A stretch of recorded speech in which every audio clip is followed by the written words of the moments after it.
Bismillahirrahmanirrahim. Assalamualaikum warahmatullahi wabarakatuh.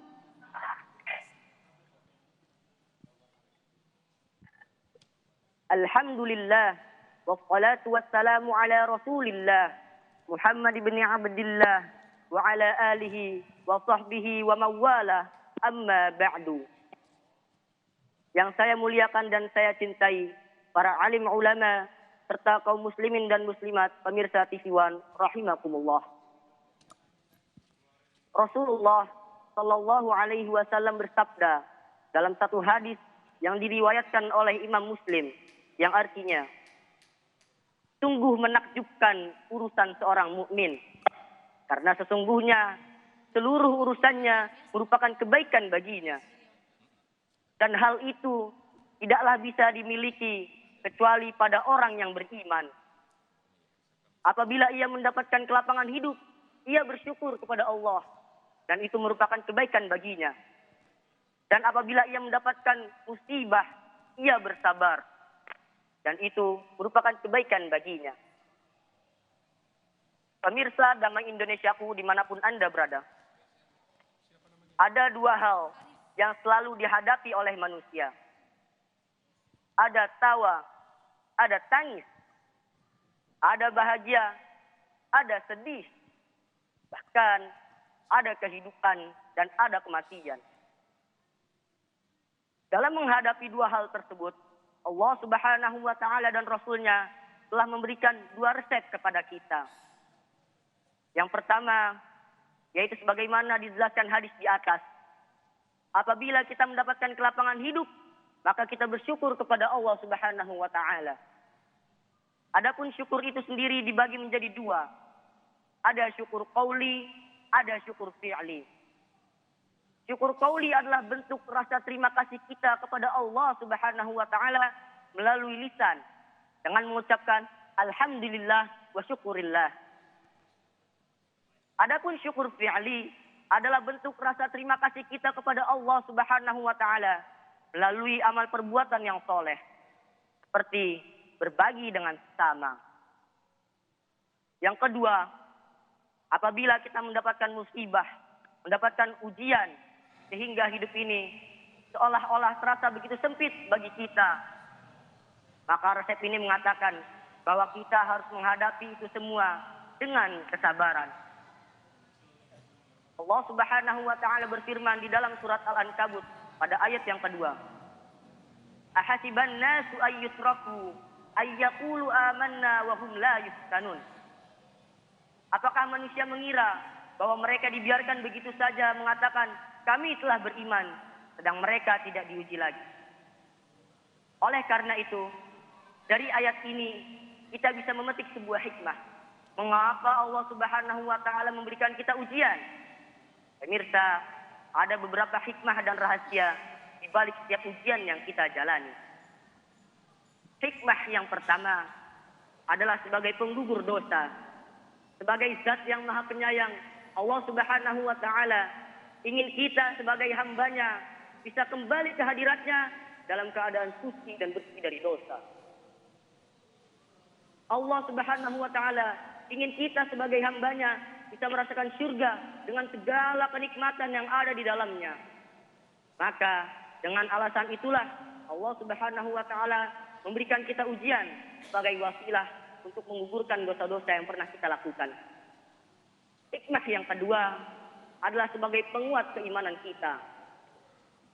Ketika kita dihadapkan dengan ujian berat, kita diuji seberapa teguh keimanan kita kepada Allah Subhanahu wa Ta'ala.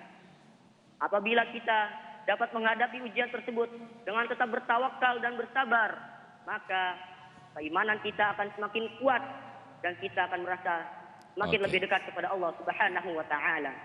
Hikmah yang ketiga. Baik, Arif, waktunya habis. Untuk meningkatkan rasa syukur kita kepada Allah. Mohon maaf, terpaksa harus saya potong. Oke, takbir untuk Ananda Arif. Allahu Akbar, Masya Allah, luar biasa sekali. Saya pengen tahu yel-yel dari teman-teman Arif. Coba mana yel-yelnya?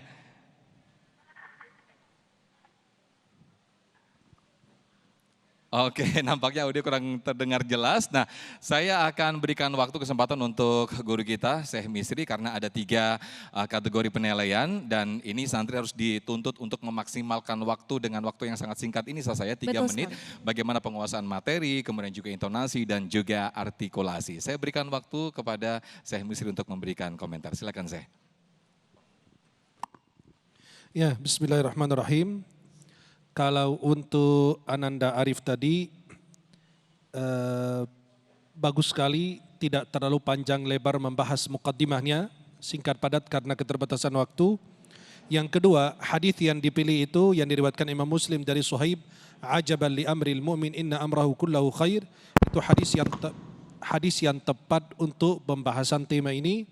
Kemudian alangkah baiknya kalau ayat yang disampaikan tentang surat Al-Ankabut ayat kedua, hasiban nasu ayyutraku ayyaqulu amanna wa hum la yuftanun, disambung dengan ayat yang ketiga.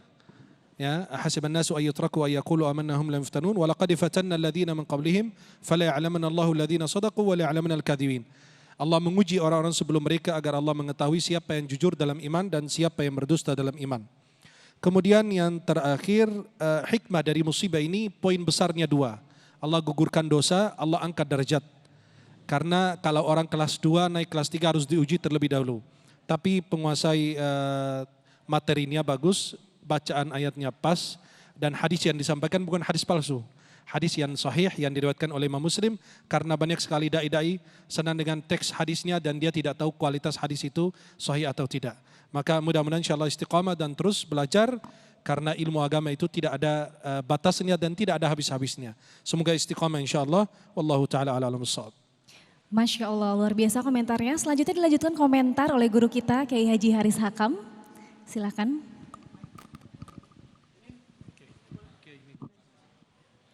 Baik,